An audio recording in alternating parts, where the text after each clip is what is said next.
Bueno, pues hoy nos encontramos una columna muy interesante de Roberto Zamarripa en el diario Reforma que se llama Corte de Caja, en donde habla justamente de qué podría hacer, cómo recibir o cómo recibió la administración federal, con cuáles aciertos, con cuáles deficiencias también el gobierno de Claudia Sheinbaum. Y hay una tradición americana de hacer este primer corte a los 100 días, los 100 días de la llegada de Claudia Sheinbaum. En materia de comunicación, bueno, varios se han detenido en dónde está la voz de la presidenta. Ya no vale decir la nueva presidenta, sino de la presidenta. ¿Qué tal les ha parecido también el tono de la conferencia matutina, alejado de los adjetivos, en donde, bueno, pues pasamos prácticamente de una conferencia de prensa que duraba 3 horas todos los días a una conferencia mucho más específica, mucho más al punto en materia informativa? Por lo menos ha sido un ejercicio de periodismo mucho más enriquecedor, hay que decir, lo que se vivía en el sexenio pasado. Pero bueno, ¿esto para qué ha alcanzado también?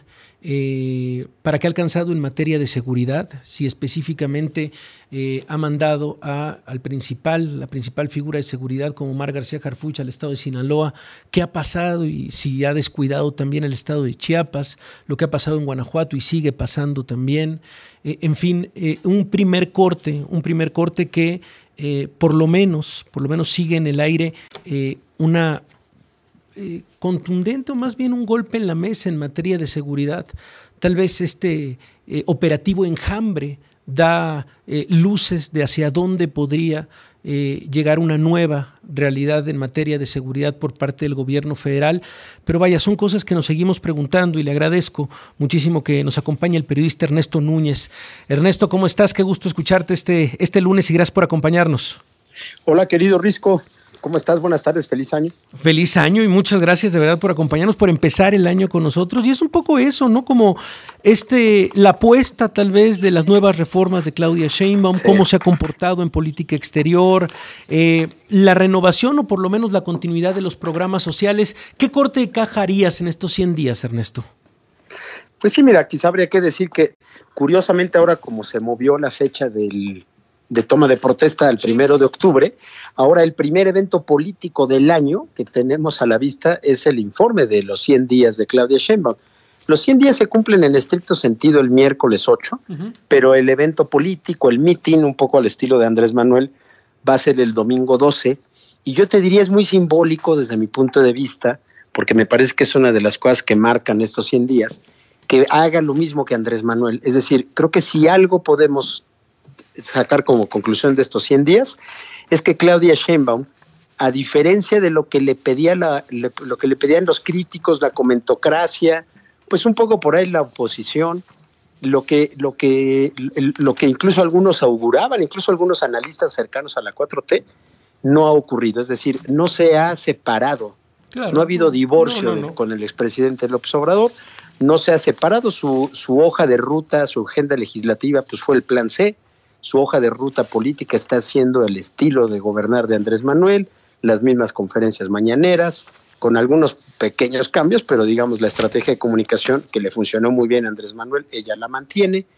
Por lo visto tendrá su formato de hacer informes, ¿no? En la plaza pública. Ajá. Andrés Manuel daba 4 al año, si te acuerdas, marzo, junio, septiembre y diciembre. Habrá que ver cómo los acomoda ahora la nueva administración, pero se ve que vamos a estar un poquito en esas mismas dinámicas, este mismo tono. Hoy veía yo la mañanera, aunque coincido con Roberto en que sí hay, digamos, algunos cambios, una mañanera más corta y demás, pero hoy por ejemplo, Claudia Sheinbaum pues ya le habla directamente a los críticos, dice que no entendieron, que ya a pesar de que han pasado tantos años, sigue sin entender lo que está pasando en México.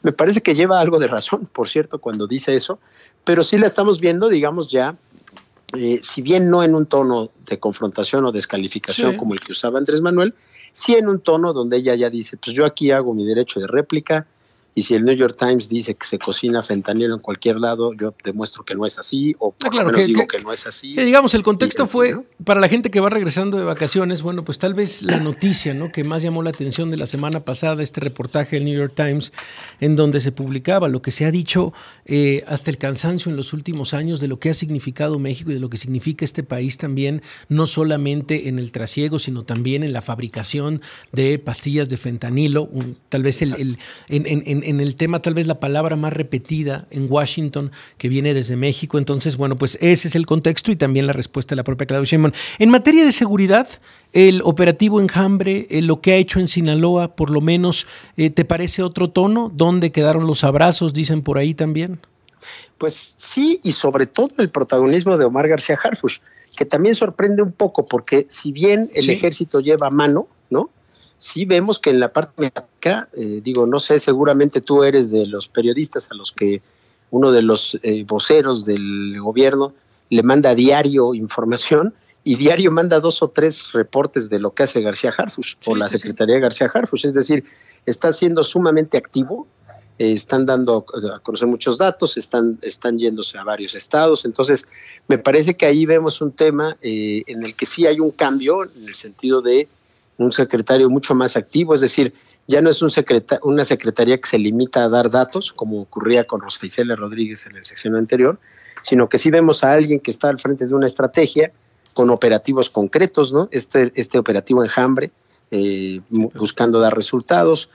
Algunos datos, incluso te diría yo, hasta de mano dura en Sinaloa, ¿no? Esta exhibición que hubo cuando hubo una intervención del ejército, que le llamaron enfrentamiento, pero en el que no hubo una sola baja de los civiles, del ejército, y al contrario hubo 19 bajas civiles. Es decir, sí hay una diferencia ahí, me parece también.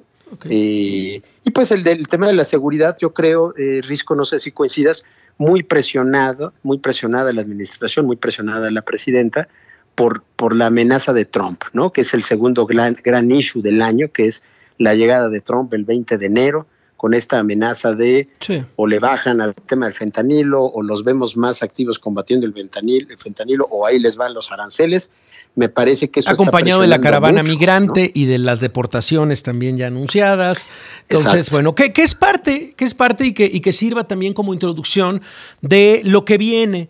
Digamos, me gustaría hacer, o por lo menos para quedarnos en el primer semestre de este 2025. Sí. Ya tendremos la oportunidad de platicar a partir de la segunda mitad del año, pero me gustaría que platicáramos un poco lo que va a suceder en enero, febrero, marzo, abril, mayo, junio, porque nos encontramos con el recuento que hacías, que nos ayuda muchísimo en todas las redacciones del país. Por ejemplo, el poner y subrayar el día de la nueva Constitución, por ejemplo, el 5 de febrero. ¿Qué va a pasar? Es un morbo también muy interesante lo que ha sucedido alrededor de, bueno, lo que ocurrió con Norma Piña y el expresidente López Obrador. ¿Se para, no se para? ¿Qué va a pasar ahora con la Suprema Corte? En fin, vaya, hay aduanas muy interesantes. Si quieres empezamos con enero rapidísimo, Ernesto. Mira, yo te diría enero, obviamente, pues está los 100 días, está la llegada de Trump el 20 de enero, porque además el primer semestre tiene 2 grandes temas en primer plano, que es Trump y todo lo que ello implica, ¿no? Los reacomodos que obliga también aquí internamente, pero y el otro es la elección judicial, que va a estar marcando la agenda desde enero hasta junio, cuando ocurra.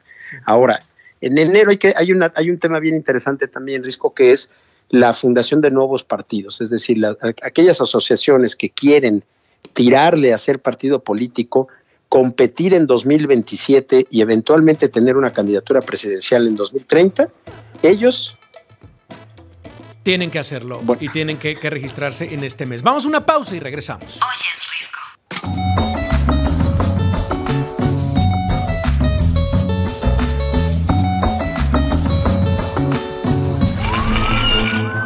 Cambiando el futuro con justicia. El Gabinete de Seguridad del Gobierno de México informa las acciones relevantes del 6 de enero de 2025.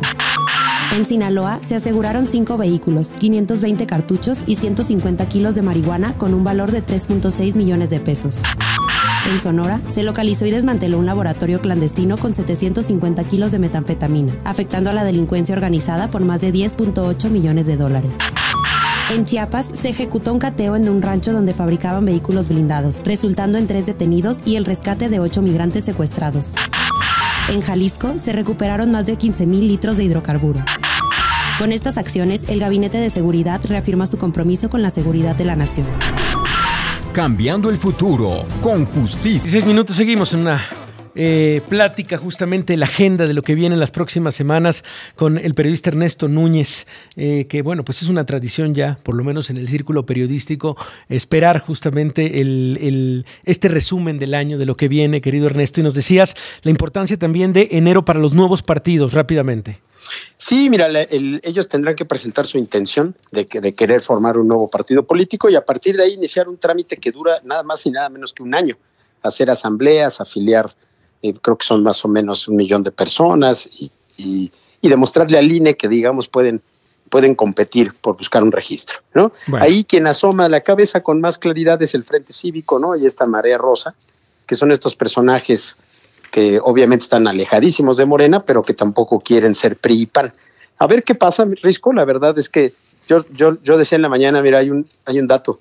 Cuando en 2013 llegó Andrés Manuel con sus papeles al INE a decir, oigan, quiero ser partido político, nadie se imaginó que 10 años después iban a tener casi todo el poder político, ¿no? Entonces, por eso la importancia de que se abra esta puerta cada 6 años en el sistema político mexicano. Y le concedes mucho a la oposición diciendo casi todo el poder. Pero bueno, a ver, febrero interesante, el Congreso reanuda labores, el Día de la Constitución y las candidaturas al Poder Judicial.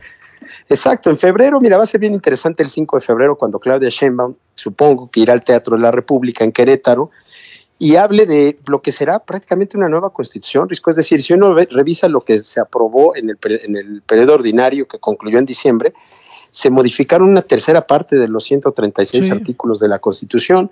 Hay 11 de las reformas del Plan C ya aprobadas, hay un montón de nuevas leyes, nuevos ordenamientos, y precisamente febrero será el mes en el que el Congreso regrese a clases, por decirlo de alguna manera, y tienen como tarea pendiente decenas, Risco, de leyes secundarias para reglamentar las reformas constitucionales que hicieron. Mira. Entre ellas la del INAI, por ejemplo, ¿no?